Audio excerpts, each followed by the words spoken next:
Hello and welcome back to Stop and Go F1, or should I say Stop and Go F3, as we are here to discuss the Formula 3 of the Hungarian Grand Prix.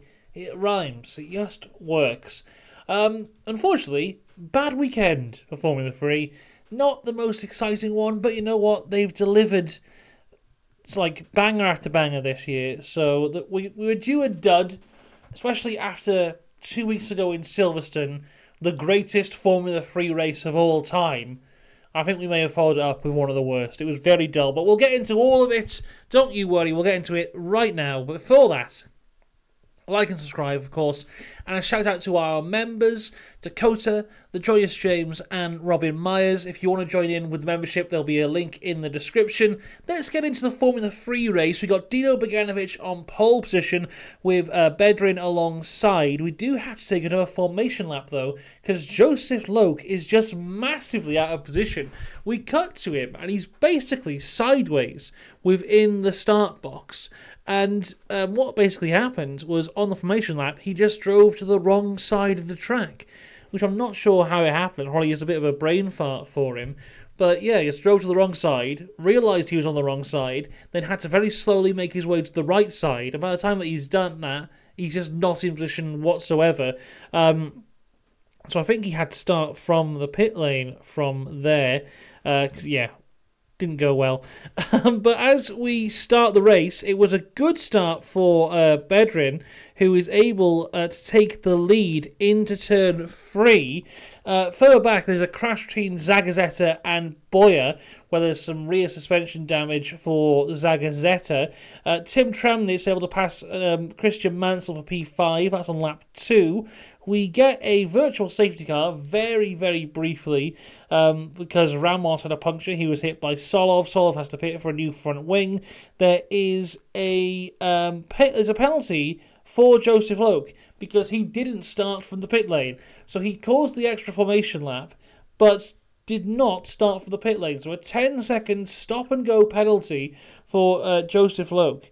Meanwhile, Voisin does an incredible dive bomb up the inside of Infrapubazak for P3. Tzantapol Infrapubazak in P3 in this race, which was a madness, but is not able to make it stick. There is slight contact, but it looks like both of them are able to get away with it.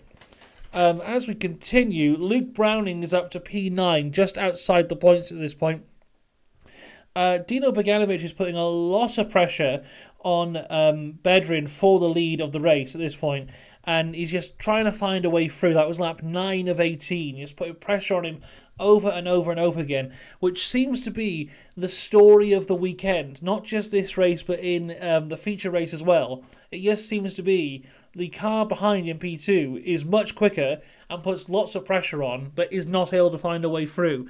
At one point, though, towards the end, Beganovic goes for a huge dive bomb on Bedrin for the lead, locks up, nearly takes out not just himself, but also nearly takes out Bedrin.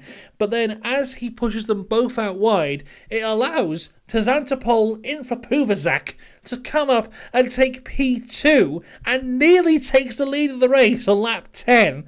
And then this is how it stays until the end. We cross the line. Bedrin takes the win. Infrapubazak in P2. I think this is the first ever win for AIX, and it was a 1-2. And now that means, for the first time ever in Formula 3 history, all 10 teams have had at least one podium in the season, which is pretty cool to see. Beganovic is in 3rd, Tramnitz was 4th, Mansell 5th, Voisin 6th, Fornaroli 7th, Browning 8th, Van Hoopen in 9th, and then Megatuniv in P10. Let's go to the feature race now, and trust me, this won't last long, because I have not made many notes whatsoever. To be honest with you, the most interesting day of Formula 3 this weekend was the Friday, qualifying day.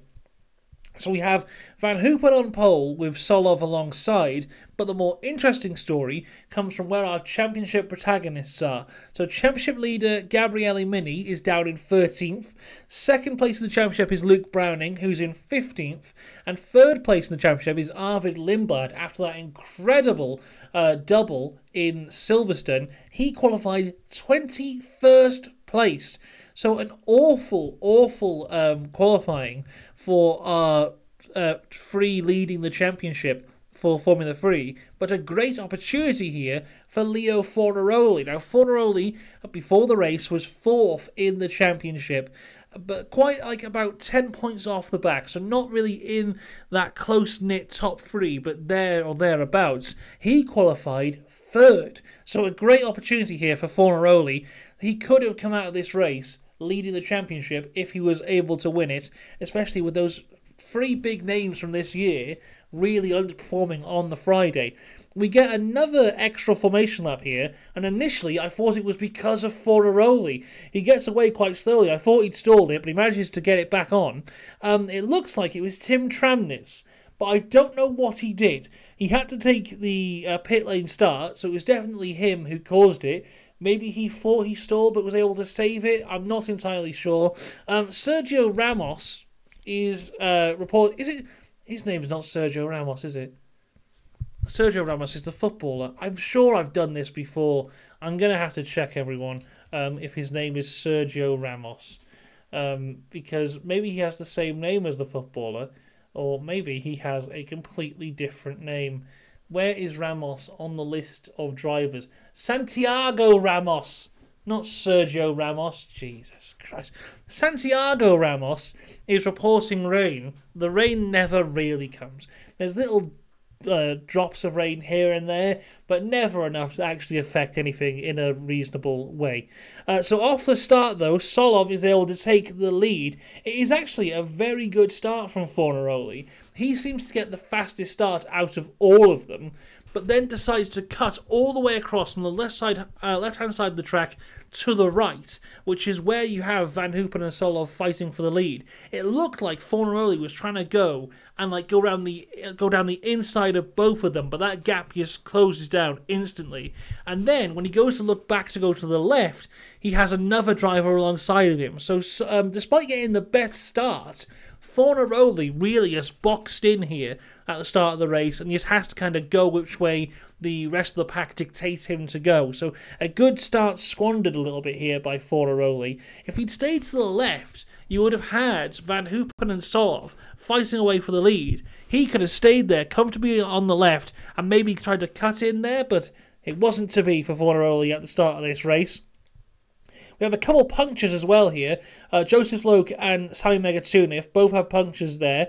Further back, there's a pass on Infrapuvazak by Ollie Gerfer for P10. Mansell has a fantastic lunge for P5 on Ramos. That's on lap 4. And then I have a note here for lap 4, that one move. And then I don't have another note for another about 20 laps. Basically, the story of this race becomes Tsolov is in the lead, Van Hoopen is alongside. Now, both of these guys drive for ART, and the story basically became them both talking on the radio. So Van Hoopen is doing the whole thing of, I'm faster, make him let me through, and they're going, well, no, we can't, because that's not really how Formula 3 works. And then Tsolov's being told, you need to push, by the way, because Van Hoopen wants to get past. And Tsolov's like, I'm all right, really. At one point, Van Hoopen says, you need to let me past so I can save my tyres. It's like, well, why don't you just fall back a bit if you want to save your tyres? So it becomes a big thing of Van Hoopen not wanting to do a big darish move on his teammate, despite the fact that he is quicker, and Tsolov is kind of comfortably going there. I think they were building up and building up and building up. I think Van Hoopen was going to try and do some kind of outlandish move on the last lap. But that can't happen because there's a crash between Zagazeta and Arvid Lindblad. Looking at it, I think Zagazeta was getting lapped, but I'm not entirely sure. Personally, I thought it landed on Lindblad in the blame, really, there. But they both seemed to be okay afterwards. I think Zagazeta gave him all the room and he just kind of turned into him. It was a weird one from Lindblad, who I'm a big fan of. I haven't seen him make that kind of mistake before. Anyway, the safety car comes out and the race finishes in the safety car. So we built up and built up and built up to, will Van Hoopen ever do a move for the lead? And the answer was no. So here's the top 10. We've got Dino Boganovic in P10, Ollie Gerfer in 9th, Bedrin was 8th, Voisin 7th, Ramos is 6th, Mansell 5th, Fornaroli fourth, Leon third, Van Hoopen second, and Tsolov wins, I think it's his third win of the year.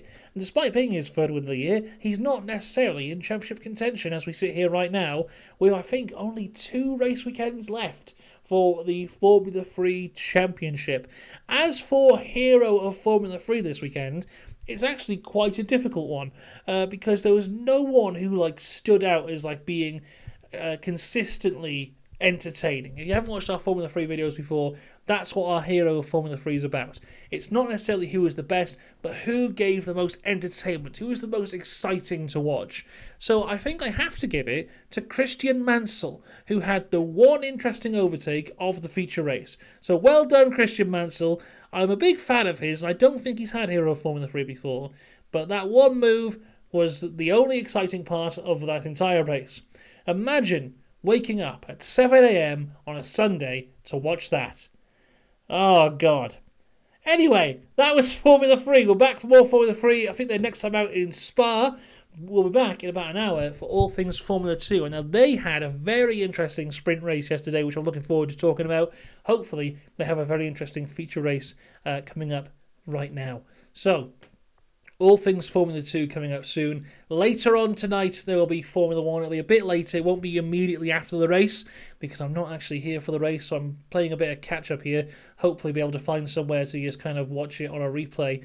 But yeah, we'll be talking all things Formula 1 later on this evening, and then driver ratings will be out tomorrow. And then I think it's a Spa next weekend. I think it is. Yeah, another back-to-back one before the summer break. So, a lot of stuff to come over the next few weeks here on Stop and Go F1, so make sure you subscribe. Until then, though, I'll see you next time. Have a good one, everyone. Goodbye.